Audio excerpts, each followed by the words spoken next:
اعوذ باللہ من الشیطان الرجیم بسم اللہ الرحمن الرحیم رب اشرح لی صدری ویسر لی امری واحلل عقدۃ من لسانی یفقہوا قولی واجعل لی وزیرا من اہلی اللہم صلی علی محمد وآل محمد وبارک وسلم تسلیما۔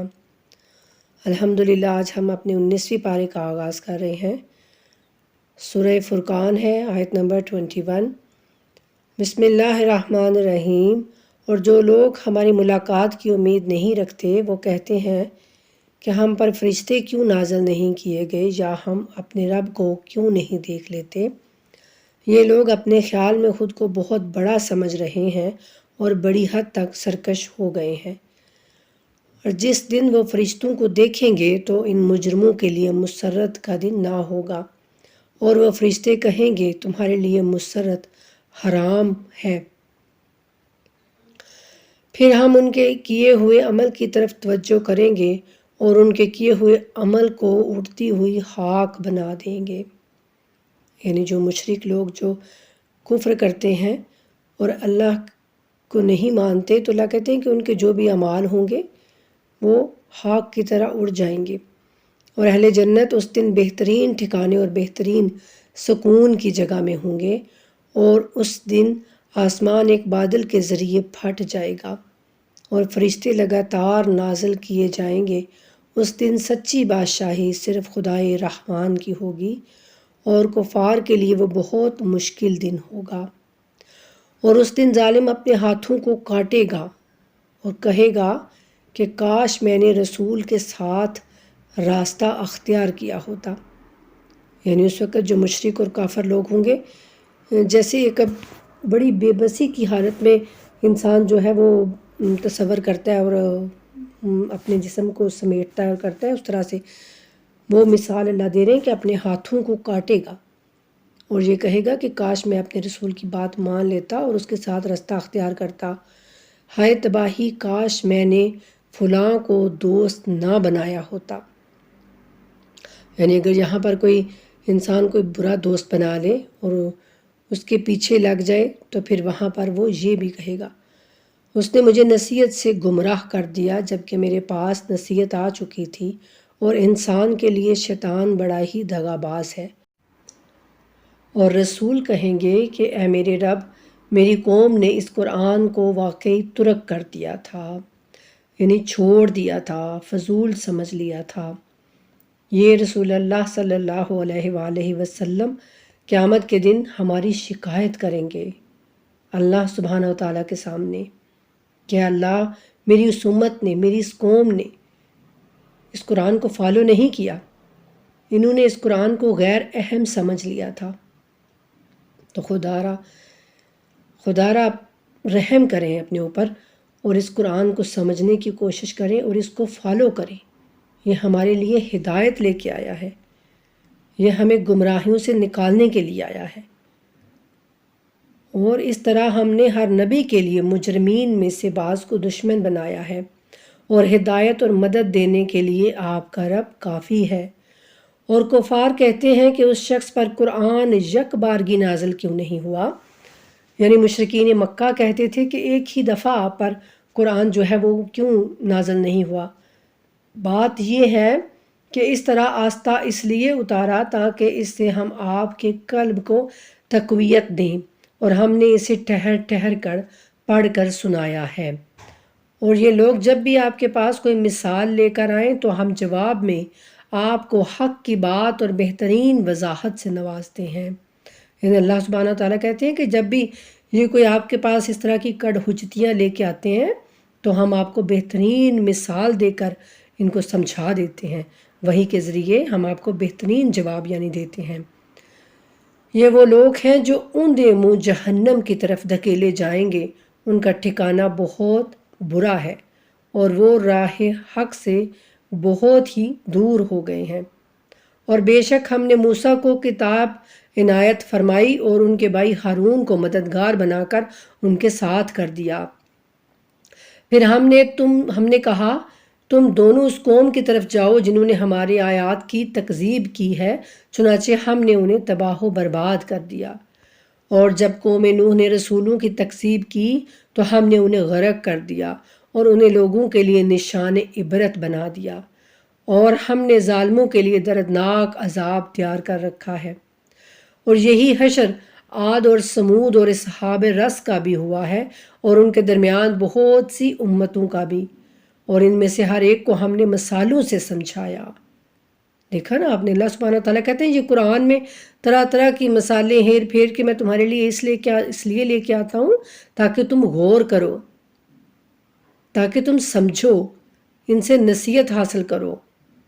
اللہ کہتے ہیں کہ اور ان میں سے ہر ایک کو ہم نے مثالوں سے سمجھایا، اور آخر میں سب کو بالکل ہی تباہ کر دیا، یعنی جب وہ نہیں سمجھے تو پھر ہم نے ان کو تباہ کر دیا۔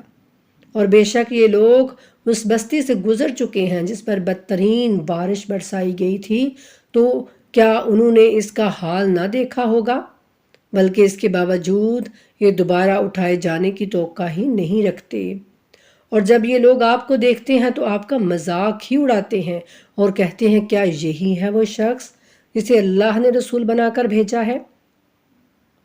اب آپ دیکھیے کہ کس قدر عجیب ان کا خیال اور وہم ہو گیا تھا۔ یعنی پہلے 40 سال جب رسول اللہ صلی اللہ علیہ وآلہ وسلم انہی مشرکین مکہ کے درمیان میں رہتے ہیں، تو وہی لوگ جو ہیں آپ کو صادق اور امین کہہ کر پکارتے ہیں، آپ کی عزت کرتے ہیں، آپ کا احترام کرتے ہیں۔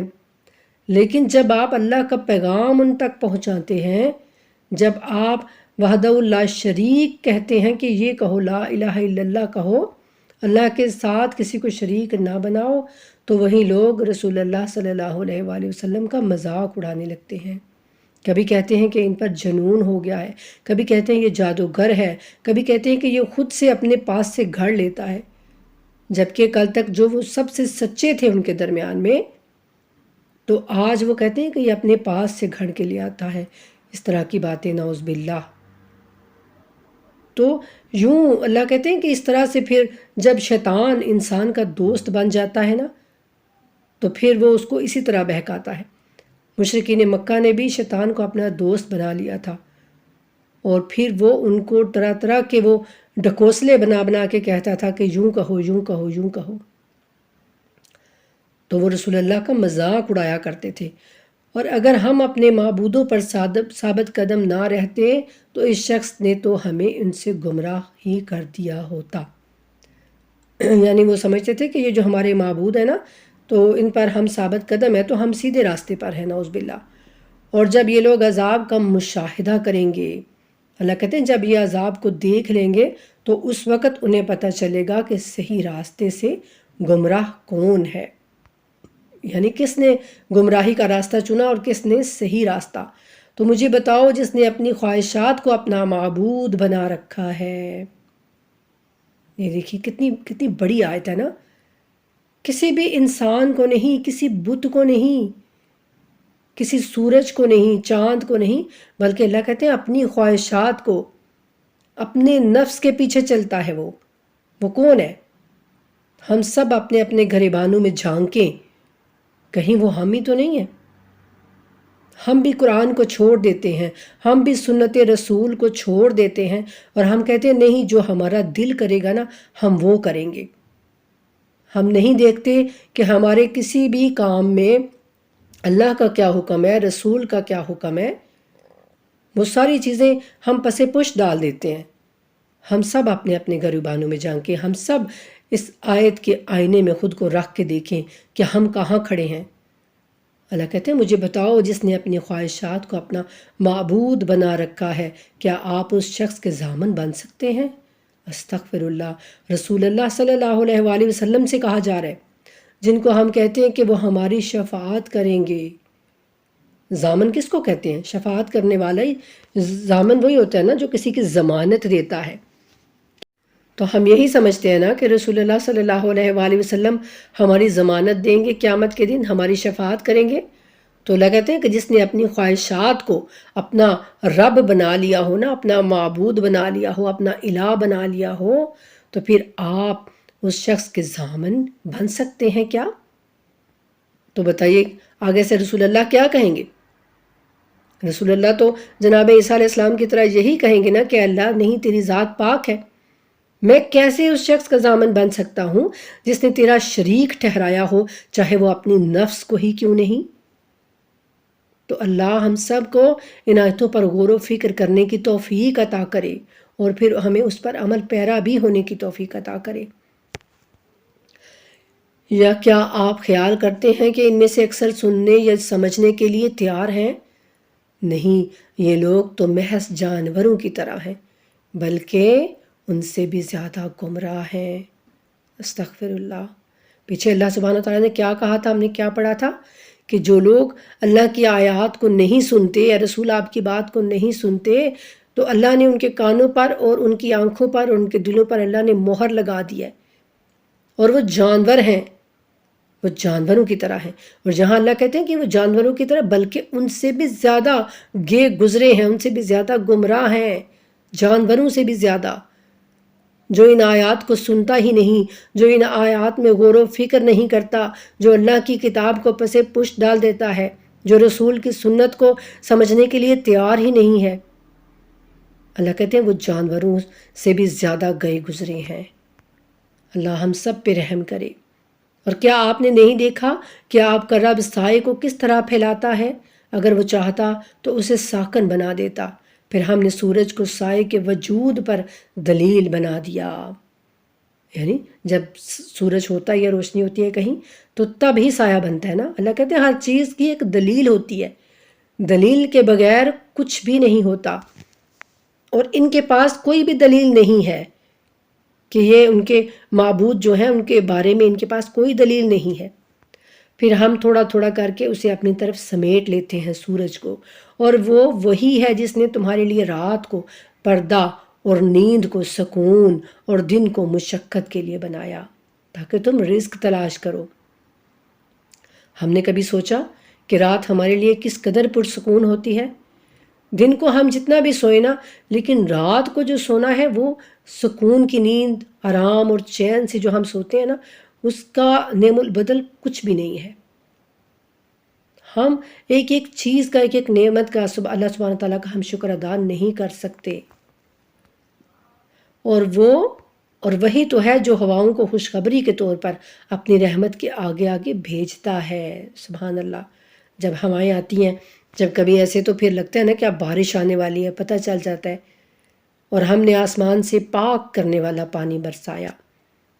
بارش کا پانی پاک ہوتا ہے تاکہ ہم اس کے ذریعے مردہ دیس کو زندگی بخشیں، مردہ زمین کو زندہ کر دیں، اور اس سے اپنی مخلوقات میں سے بہت سے چوپاؤں اور انسانوں کو سیراب کریں۔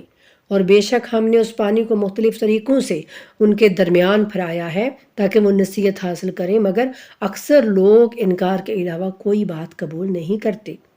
اگر ہم چاہتے تو ہر بستی میں ایک تنبیہ کرنے والا مبعوث کرتے، یعنی ہر بستی میں ہم ایک پیغمبر یا نبی یا رسول جو نصیحت کرنے والا ہے وہ بھیجتے، لہٰذا آپ کفار کی بات ہرگز نہ مانیں، اور اس قرآن کے ذریعے ان کے ساتھ بڑے پیمانے پر جہاد کریں۔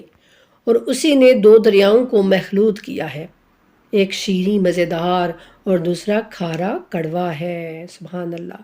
یہ آج بھی اس دنیا میں ہی وہ موجود ہے سمندر، جس کو لوگ دیکھتے ہیں جا کے، اور اس پانی کو ملانے کی کوشش کرتے ہیں، حتیٰ کہ کسی بوٹل میں بھی اگر وہ پانی بھر لینا تو وہ مکس نہیں ہوتا، بلکہ وہ علیحدہ علیحدہ ہی رہتا ہے۔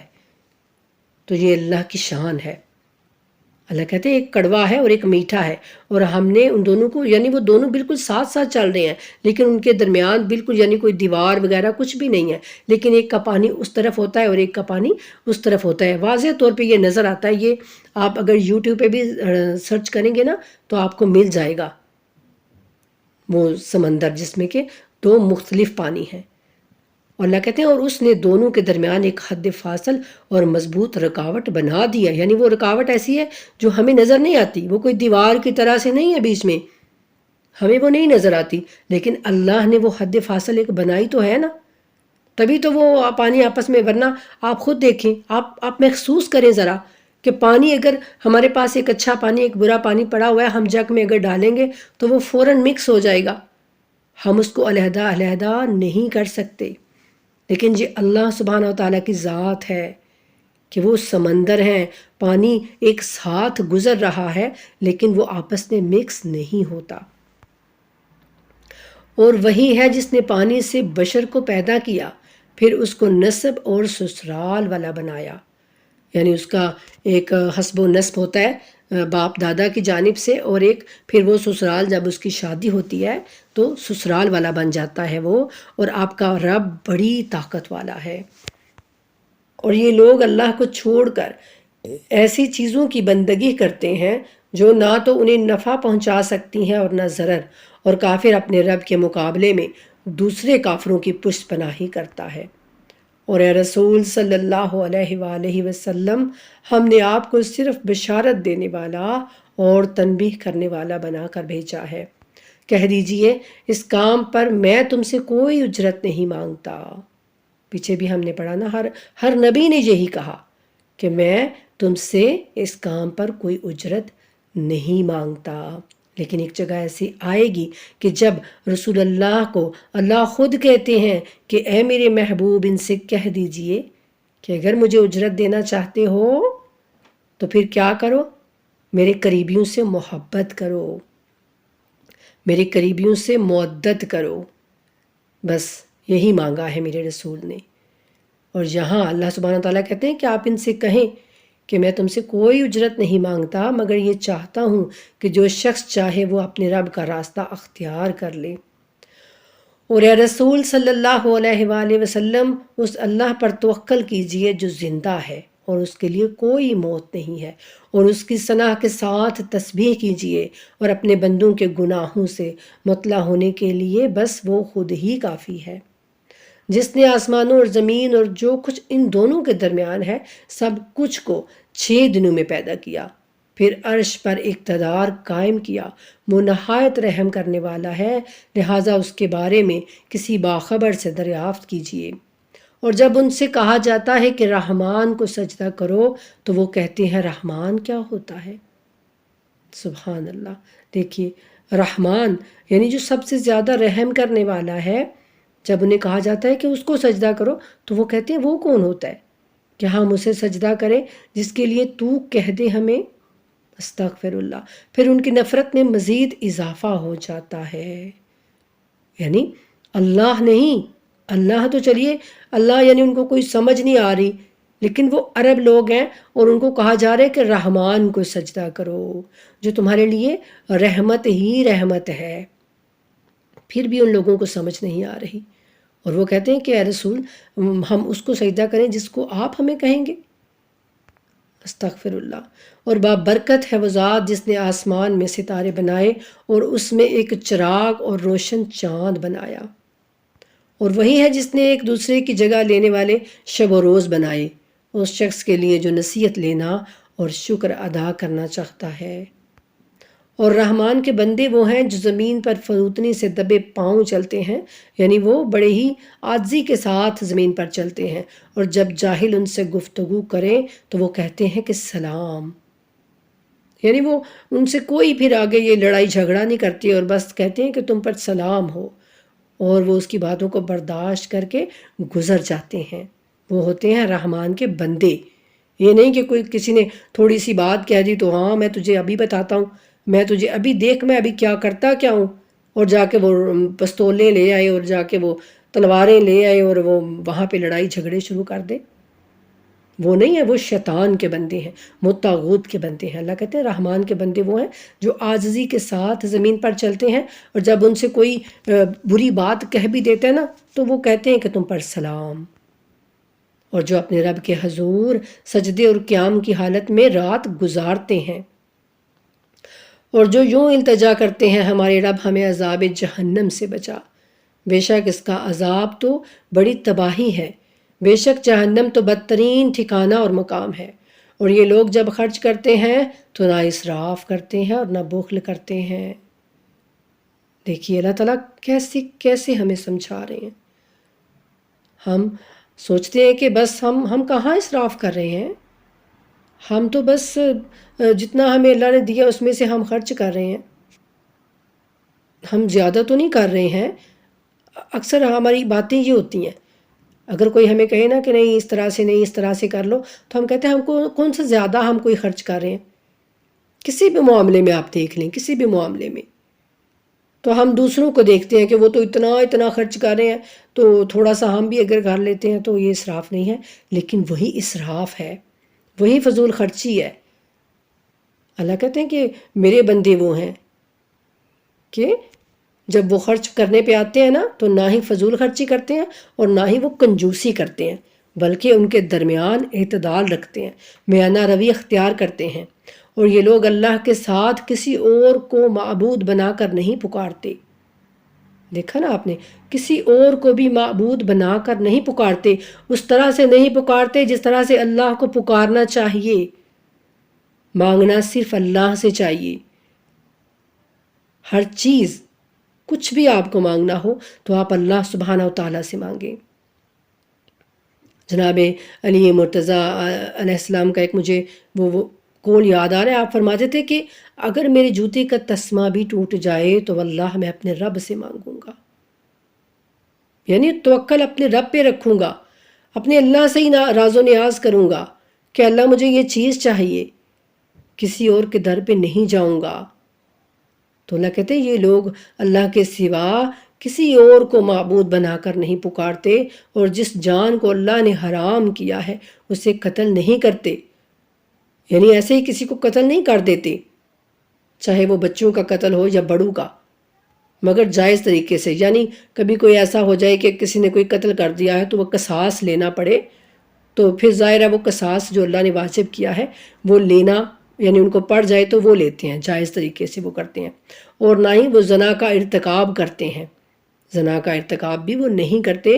اور جو ایسا کام کرے گا وہ اپنے گناہ میں مبتلا ہوگا، قیامت کے دن اس کا عذاب دگنا ہو جائے گا. استغفر اللہ، زنا کا عذاب دگنا ہو جائے گا. اور آج جس کو بندے نہ جانے کیا سمجھ رہے ہیں کہ یہ تو بہت ہی چھوٹی کوئی بات ہے. اللہ ہم سب کو معاف کر دیجئے. قیامت کے دن اس کا عذاب دوگنا ہو جائے گا اور اسے اس عذاب میں ذلت کے ساتھ ہمیشہ رہنا ہوگا. مگر دیکھیے اب میرا اللہ کتنا رحمان اور کتنا رحیم اور کتنا مہربان ہے وہ مالک. ساتھ ہی ہم ڈر گئے، ساتھ ہی ہمیں کپ کپی طاری ہو گئی، اور ساتھ ہی اللہ سبحانہ و تعالیٰ نے کہہ دیا کہ مگر جنہوں نے توبہ کی اور وہ ایمان لے آئے اور پھر انہوں نے نیک عمل سر انجام دیے. ٹھیک ہے، انہوں نے توبہ کر لی. یعنی اگر کسی سے کوئی غلطی، کوئی اس طرح سے کوئی استغفر اللہ کوئی اس طرح سے گناہ کا کام ہو گیا تو اس نے توبہ کر لی اور وہ ایمان لے آیا، یعنی پھر سے وہ اپنے رب پر ایمان لے آیا اور اپنے اللہ پر اس نے بھروسہ کیا اور اس سے استغفار کی اور نیک عمل انجام دیا، تو اللہ ان کی برائیوں کو نیکیوں میں بدل دیتا ہے. سبحان اللہ. اسی لیے کہتے ہیں کہ اگر کوئی گناہ ہو جائے نا، کوئی غلطی ہو جائے نا، تو اس کو نیک عمل کے ذریعے سے ٹھیک کیا کرو. صرف توبہ استغفار پہ توبہ استغفار کرنا بھی بہت اچھی بات ہے، لیکن کوشش کیا کرو کہ اس کے بدلے میں کوئی نہ کوئی تم نیکی انجام دو، چاہے وہ نیکی کسی کے ساتھ مسکرا کر بات کرنا ہی کیوں نہ ہو، چاہے وہ نیکی کسی کو اچھا مشورہ دینا ہی کیوں نہ ہو. ٹھیک ہے، تو اللہ کہتے ہیں کہ پھر اللہ ان کی برائیوں کو نیکیوں میں بدل دیتا ہے. سبحان اللہ. اور اللہ تو بڑا غفور الرحیم ہے. تو پھر اس رب کے کیوں نہ ہم جو ہے وہ قصیدے پڑھیں، کیوں نہ اپنے رب کے اس قدر ہم قریب ہو جائیں. یہ مہینہ اللہ کی قربت کا ہے، یہ مہینہ اللہ سے جڑنے کا ہے. اور یہ جو راتیں آ رہی ہیں نا، ان راتوں میں خوب اپنے رب کو راضی کیجئے، خوب اپنے رب کو راضی کیجئے. اپنے آنسوں سے اپنے سارے جو گناہ ہیں وہ دھو دیجئے. اللہ ہم سب کو توفیق عطا فرمائے کہ ہم اپنے رب کو راضی کر سکیں، کیونکہ وہی ہے جو سب سے زیادہ جلد راضی ہو جانے والا ہے. اللہ تعالی ہم سب کو توفیق دیں کہ ہم اپنے رب کو راضی کر سکیں. اور عباد الرحمن وہ ہیں، رحمان کے بندے وہ ہیں جو لوگ جھوٹی گواہی نہیں دیتے اور جب بیہودہ باتوں سے ان کا گزر ہوتا ہے تو شریفانہ انداز سے گزر جاتے ہیں. یعنی جب کہیں بیہودہ باتیں ہو رہی ہوں یا اس طرح تو وہ شریفانہ انداز سے گزر جاتے ہیں. اور وہ لوگ جنہیں ان کے رب کی آیات کے ذریعے نصیحت کی جائے تو وہ اس پر اندھے اور بہرے بن کر نہیں گرتے. اور جو دعا کرتے ہیں اے ہمارے رب ہمیں ہماری ازواج اور ہماری اولاد سے آنکھوں کی ٹھنڈک عطا فرما اور ہمیں پرہیزگاروں کا امام بنا دے. سبحان اللہ. یہ دعا اب ظاہر ہے کوئی وہی کر سکتا ہے جو امام بننے کے لائق ہو، جو امام بننے کے قابل ہو. ایسے لوگوں کو ان کے صبر کے صلے میں اونچے محل ملیں گے. پیچھے ہم نے پڑھا نا کہ اللہ کہتے تھے کہ بنی اسرائیل میں سے ہم نے امام بنائے جو کہ مصیبتوں پر صبر کیا کرتے تھے. تو یہاں بھی اللہ کہتے ہیں وہ مجھ سے یہ دعا مانگ رہے ہیں اور ایسے لوگوں کو ان کے صبر کے صلے میں اونچے اونچے محل دوں گا اور وہاں ان کا استقبال جو ہے وہ تحت اور سلام سے ہوگا. یعنی ان کا بہترین سلام، بہترین استقبال ہوگا اور جس میں وہ ہمیشہ رہیں گے. بہت ہی عمدہ ٹھکانہ اور مقام ہے وہ. کہہ دیجئے اگر تمہاری دعائیں نہ ہوتیں تو میرا رب تمہاری پرواہ ہی نہ کرتا. سبحان اللہ، سبحان اللہ. یعنی اللہ سبحانہ تعالیٰ کہہ رہے ہیں کہ مجھ سے دعائیں مانگتے رہو. تمہارا دعائیں مانگنا مجھے بڑا اچھا لگتا ہے، تمہارا گڑ گڑانا مجھے بڑا اچھا لگتا ہے. دیکھیے تو صحیح کتنا مہربان ہے وہ رب. ہمیں اگر کسی سے کوئی کام پڑ جائے نا تو ہم 1 دفعہ جائیں، 2 دفعہ جائیں، 3 دفعہ جائیں تو چوتھی دفعہ وہ ہم سے منہ پھیر لیتا ہے. جب ہم کسی کے گھر جائیں تو وہ ہم سے اپنا پیچھا چھڑانے لگتا ہے. ایسا ہی ہوتا ہے نا. ہم خود اپنے بارے میں سوچیں، اپنے گریبانوں میں جھانکیں ذرا. اگر ہمارے ساتھ کوئی ایسا ہو، کوئی 2-4 دفعہ ہمارے پاس آئے نا اپنے مسائل لے کے، تو پھر جب وہ آئے تو ہم کہتے ہیں کہ یہ پھر آ گیا، اب یہ کیا مصیبت ہے، اب پھر یہ کوئی بات کرے گی، ایسا ہوگا ویسا ہوگا. ایسا ہی ہوتا ہے، ایسا ہی ہوتا ہے. لیکن اللہ سبحانہ تعالیٰ کو دیکھیے، اللہ کہتے ہیں کہ تمہاری دعائیں جو ہیں ان کو میں بہترین سمجھتا ہوں اور مجھ سے دعائیں مانگا کرو. اللہ کہتے ہیں کہہ دیجئے اے رسول ان سے کہ اگر تمہاری دعائیں نہ ہوتی تو میرا رب تمہاری پرواہ ہی نہ کرتا. اب تم نے تکذیب کی ہے اس لیے سزا لازمی ہوگی. یعنی دعائیں تم کرتے رہو مجھ سے تو رب جو ہے وہ پرواہ کرے گا. لیکن اگر تم جھٹلا دو گے اللہ کی آیات کو، اگر تم اللہ کی آیات کو ان کی فکر ہی نہیں کرو گے، ان کو سمجھنے کی کوشش ہی نہیں کرو گے تو پھر تمہیں سزا تو ملے گی نا. تو اللہ ہم سب کو معاف کریں اور اللہ سبحانہ تعالیٰ یہ راتیں دعا کی ہیں. دعائیں خوب دعائیں مانگے، پوری امت کے لیے دعائیں مانگے، بلکہ پوری انسانیت کے لیے دعا مانگے، کیونکہ اللہ سبحانہ تعالیٰ کو سارے اپنے بندے بڑے پیارے ہیں. تو اللہ کہتے ہیں میرے بندوں پہ رحم کرو تو میں تم پر رحم کروں گا، میرے بندوں کو معاف کرو میں تم کو معاف کر دوں گا. تو اللہ ہم سب کو معاف کر دیں. الحمدللہ سورہ فرقان ہمارا مکمل ہوا. آگے ہے سورہ شعراء، یہ بھی مکی سورہ ہے. بنام خدائے رحمان و رحیم. طاسین میم. یہ کتاب مبین کی آیات ہیں. شاید اس رن سے کہ یہ لوگ ایمان نہیں لاتے آپ اپنی جان کھو دیں گے. وہ رحمان رب ہے اور یہ رحمت للعالمین ہمارے نبی ہیں. سبحان اللہ. لیکن اللہ کہتے ہیں کہ آپ کو یہ تکلیف، یہ دکھ ہو رہا ہے کہ یہ لوگ ایمان کیوں نہیں لاتے، اور یہ آپ اس قدر یعنی اپنے دل کو وہ چھوٹا کر رہے ہیں کہ آپ اپنی جان ہی دے دیں گے ان کے پیچھے. کس کے پیچھے؟ مشرکین مکہ کے پیچھے. مشرکین مکہ کے پیچھے جو کافر ہیں، جو شرک کر رہے ہیں، لیکن وہ اللہ کے بندے ہیں تو رسول اللہ صلی اللہ علیہ وآلہ وسلم ان کے لیے گھلے جا رہے ہیں، ان کے لیے افسردہ ہو رہے ہیں کہ یا اللہ یہ ایمان لے آئیں، یا اللہ یہ مسلمان بن جائیں. اور اللہ کہتے ہیں کہ اگر ہم چاہیں تو ان پر آسمان سے ایسی نشانیاں نازل کر دیں جس کے آگے ان کی گردنیں جھک جائیں. یعنی زبردستی ہم جو ہے وہ کچھ ایسا کر دیں کہ وہ جھک جائیں ہمارے سامنے.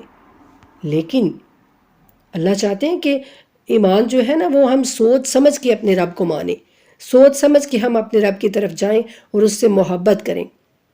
اس لیے اللہ زبردستی ایمان نہیں چاہتے.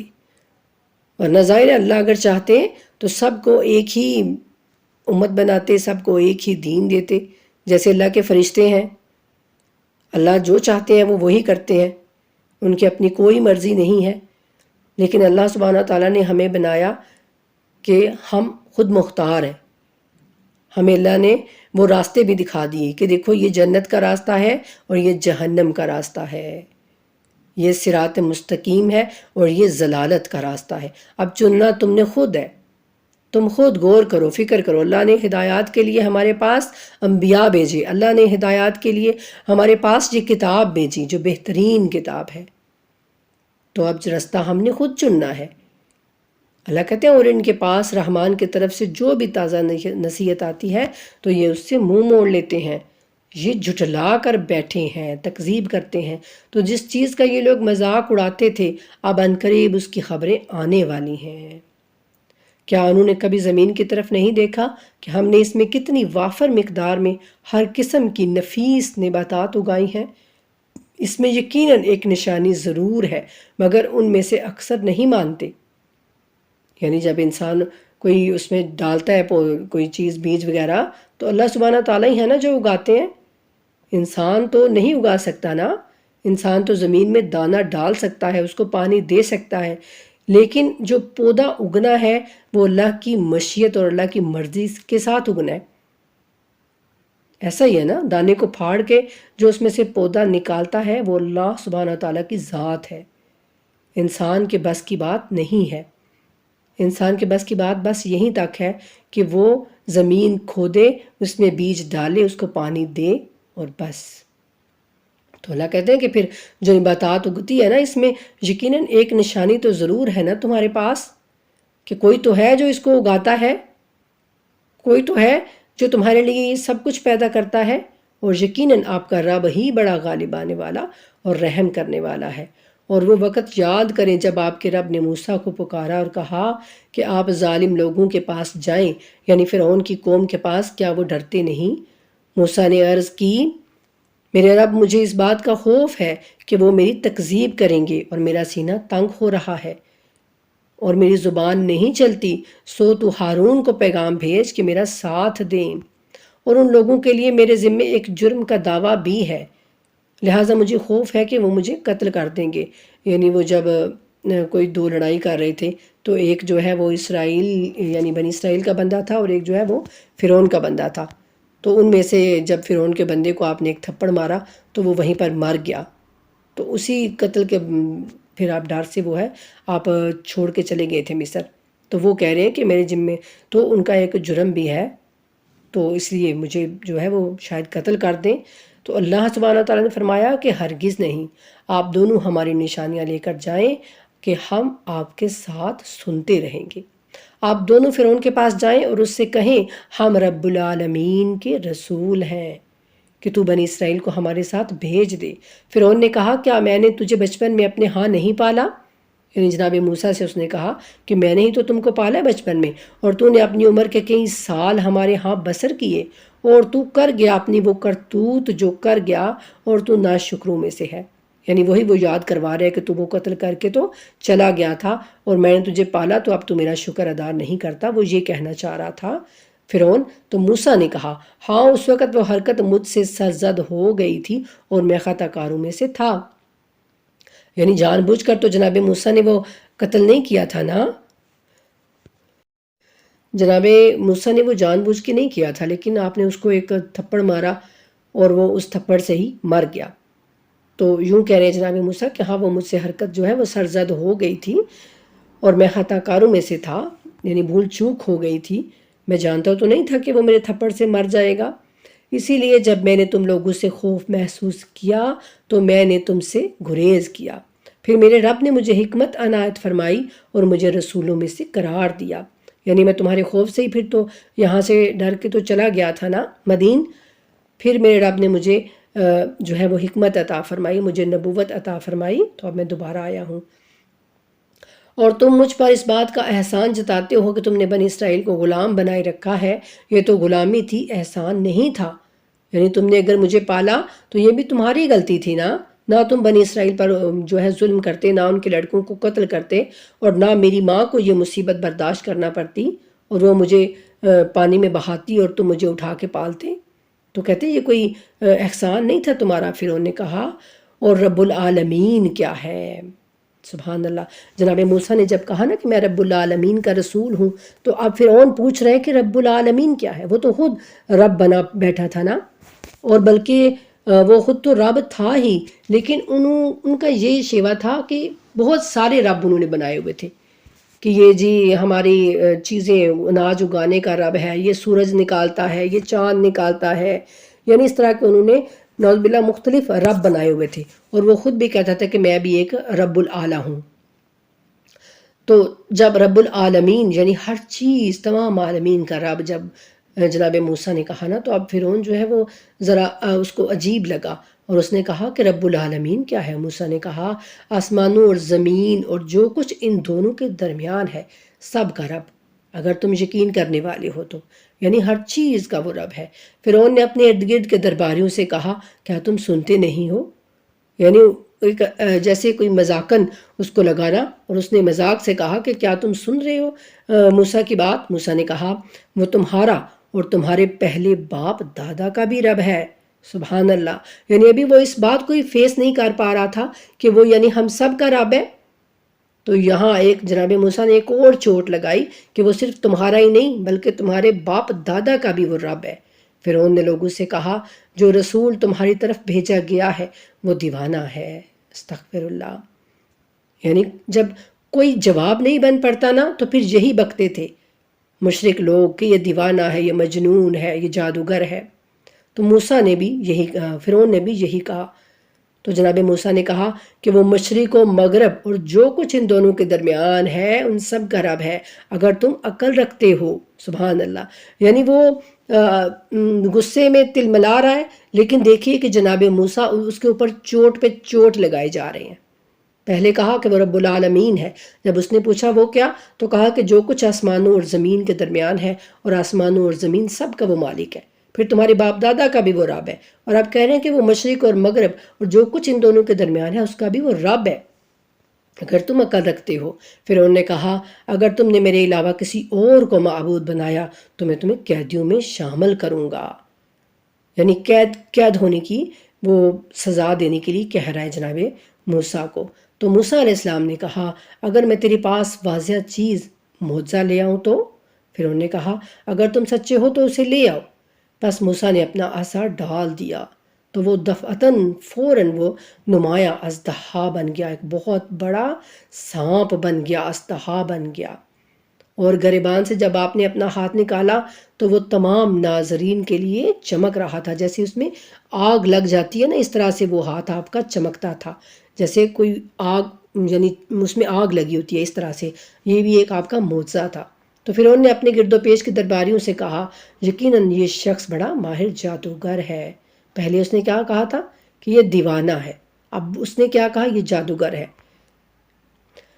وہ چاہتا ہے کہ اپنے جادو کے ذریعے تمہیں تمہاری سرزمین سے نکال باہر کرے، تو اب تم کیا مشورہ دیتے ہو؟ اب وہ اپنے درباریوں سے مشورہ مانگنے لگا۔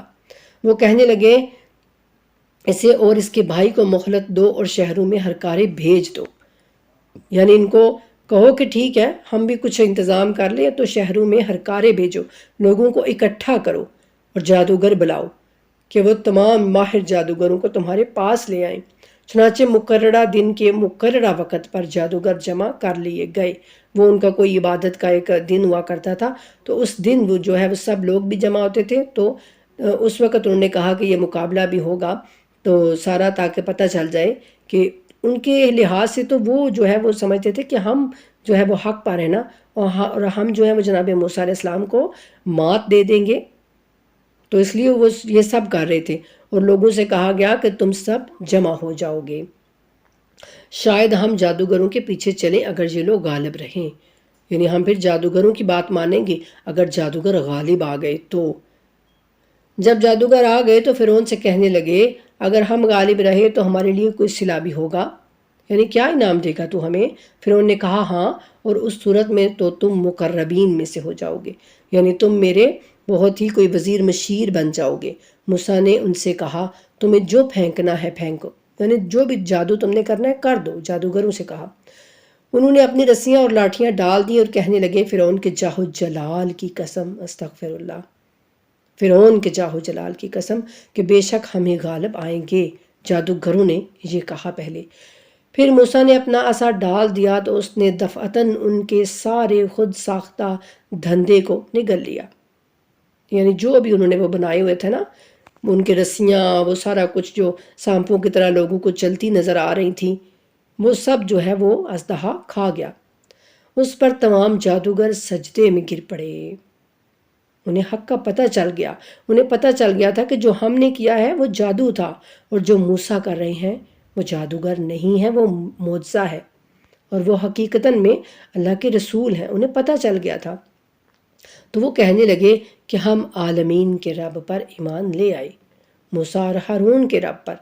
پھر انہوں نے کہا میری اجازت سے پہلے تم موسیٰ کو مان گئے، یقیناً یہ موسیٰ تمہارا بڑا ہے۔ یعنی اب فرعون کو کچھ اور نہ بات پن پڑی تو اس نے کہا کہ موسیٰ ہی تمہارا بڑا جادوگر ہے، اور اسی نے یعنی تمہیں یہ سب کچھ سکھایا ہے، جس نے تمہیں جادو سکھایا ہے۔ ابھی تمہیں تمہارا انجام معلوم ہو جائے گا، میں تمہارے ہاتھ اور پاؤں مخالط سمتوں سے ضرور کٹوا دوں گا اور تم سب کو ضرور سولی پر لٹکا دوں گا۔ وہ بولے کوئی حرج نہیں، ہم اپنے رب کے حضور لوٹ جائیں گے۔ سبحان اللہ، یہ ہوتی ہے حق کو پہچان لینے کی بات۔ جب آپ حق کو جان جاتے ہیں نا تو پھر آپ کو کوئی فرق نہیں پڑتا آپ کی جان رہے نہ رہے، لیکن آپ کہتے ہیں کہ ہم حق کے ساتھ ہیں، ہم حق سے پیچھے نہیں ہٹیں گے۔ تو جادوگروں نے بھی یہی کیا، انہوں نے کہا کہ ٹھیک ہے، کوئی حرج نہیں، اگر تو ہمیں مارنا چاہتا ہے تو مار دے، ہم نے اپنے رب کے حضور واپس تو لوٹنا ہی ہے، اور ہم امید رکھتے ہیں کہ ہمارا رب ہماری خطاؤں سے درگزر فرمائے گا، کیونکہ ہم سب سے پہلے ایمان لائے ہیں جناب موسیٰ علیہ السلام پر، اور ہم نے موسیٰ کی طرف وحی بھیجی کہ میرے بندوں کو لے کر رات کو نکل پڑے، یقیناً آپ کا تعاقب کیا جائے گا، یعنی آپ کا پیچھا کیا جائے گا۔ ادھر فرعون نے شہروں میں ہرکارے بھیج دیے، یعنی جب جناب موسیٰ علیہ السلام بنی اسرائیل کو لے کر نکلے تو پیچھے سے فرعون نے بھی اپنی فوج کو اکٹھا کرنا شروع کر دیا۔ ان کے ساتھ یہ کہلا بھیجا کہ بے شک یہ لوگ چھوٹی سی جماعت ہیں اور انہوں نے ہمیں بہت غصہ دلایا ہے، اور اب ہم سب پوری طرح مستعد ہیں۔ چنانچہ ہم نے انہیں باغوں اور چشموں سے نکال دیا ہے، اور خزانوں اور بہترین رہائش گاہوں سے بھی۔ اس طرح ہم نے بنی اسرائیل کو ان کا وارث بنا دیا۔ اللہ کہتے ہیں کہ ہم نے پھر مصر والوں کو ان ساری بہترین چیزوں سے نکال دیا اور انہیں غرق کر دیا، اور ہم نے بنی اسرائیل کو وارث بنا دیا۔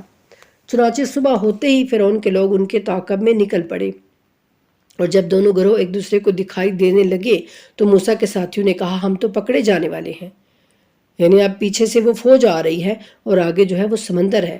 موسیٰ نے کہا ہرگز نہیں، میرا رب یقیناً میرے ساتھ ہے، وہ مجھے راستہ دکھا دے گا۔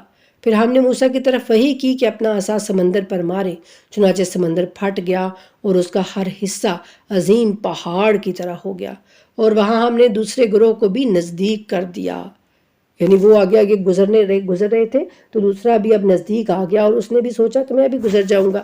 پھر ہم نے موسیٰ اور ان کے ساتھ تمام ساتھیوں کو بچا لیا، اس کے بعد دوسروں کو ہم نے غرق کر دیا، فرعون کو اور اس کے ساتھیوں کو غرق کر دیا۔ اس واقعے میں ایک نشانی ہے، پھر بھی ان میں سے اکثر ایمان نہیں لاتے۔ کیا نشانی ہے؟ کہ جو اللہ پر بھروسہ کرتا ہے، جو اللہ پر ایمان لے کے آتا ہے تو اللہ اس کی ضرور مدد کرتے ہیں، اور جو اللہ پر ایمان نہیں لاتا تو چاہے وہ اب مرنے کے وقت بھی ایمان لائے نا تو اس کا ایمان اس کو فائدہ نہیں دیتا۔ فرعون نے ڈوبتے ہوئے یہ کہا تھا نا کہ میں موسیٰ اور ہارون کے رب پر ایمان لے کے آیا ہوں، تو اس کا ایمان پھر اس کے ایمان نے اس کو پھر کوئی فائدہ نہیں دیا۔ تو اللہ کہتے ہیں اس واقعے میں نشانی ہے، اور یقیناً آپ کا رب ہی بڑا غالب آنے والا اور رحم کرنے والا ہے۔ اور انہیں ابراہیم کا واقعہ بھی سنا دیجئے۔ انہوں نے اپنے باپ یعنی چچا سے اور اپنی قوم سے کہا کہ تم کس چیز کو پوجتے ہو؟ انہوں نے جواب دیا کہ ہم بتوں کو پوجتے ہیں اور اس پر ہم قائم رہتے ہیں۔ ابراہیم نے کہا جب تم انہیں پکارتے ہو تو کیا یہ تمہاری سنتے ہیں یا تمہیں فائدہ یا نقصان دیتے ہیں؟ انہوں نے کہا نہیں، بلکہ ہم نے تو اپنے باپ دادا کو ایسا کرتے پایا ہے۔ ابراہیم نے کہا مجھے بتاؤ ان کی حالت جنہیں تم پوجتے ہو۔ یعنی مجھے بتاؤ پھر ان کی حالت کیا ہے جن کو تم عبادت کرتے ہو، جن کی تم اور تمہارے گزشتہ باپ دادا بھی ان کو پوجتے رہے ہیں۔ یقیناً یہ سب میرے دشمن ہیں سوائے رب العالمین کے، جس نے مجھے پیدا کیا، پھر وہی مجھے ہدایت دیتا ہے اور وہی مجھے کھلاتا اور پلاتا ہے، اور جب میں بیمار ہو جاتا ہوں تو وہی مجھے شفا دیتا ہے، اور وہی مجھے موت دے گا پھر مجھے زندگی عطا کرے گا، اور میں اسی سے امید رکھتا ہوں کہ روز قیامت میری خطاؤں سے درگزر فرمائے گا۔ سبحان اللہ۔ میرے رب مجھے حکمت عطا کر اور صالحین میں شامل فرما، اور آنے والوں میں مجھے حقیقی ذکر جمیل عطا فرما، اور مجھے نعمتوں والی جنت کے وارثوں میں قرار دے، اور میرے باپ چچا یعنی کو بخش دے کیونکہ وہ گمراہوں میں سے ہے۔ رسول اللہ جناب ابراہیم علیہ السلام نے پہلے اپنے چچا کے لیے استغفار کیا، تو پھر جب انہیں پتہ چل گیا کہ یہ ایمان لانے والا نہیں ہے تو پھر آپ نے اس کو چھوڑ دیا۔ اور مجھے اس روز رسوا نہ کرنا جب لوگ دوبارہ اٹھائے جائیں گے، اس روز نہ مال کچھ فائدہ دے گا اور نہ اولاد سوائے اس کے جو اللہ کے حضور قلب سلیم لے کر آئے۔ اور اس روز جنت پرہیزگاروں کے نزدیک لائی جائے گی اور جہنم گمراہوں کے لیے ظاہر کی جائے گی۔ پھر ان سے پوچھا جائے گا تمہارے وہ معبود کہاں ہیں اللہ کو چھوڑ کر جنہیں تم پوجتے تھے؟ کیا وہ تمہاری مدد کر رہے ہیں یا خود کو بچا سکتے ہیں؟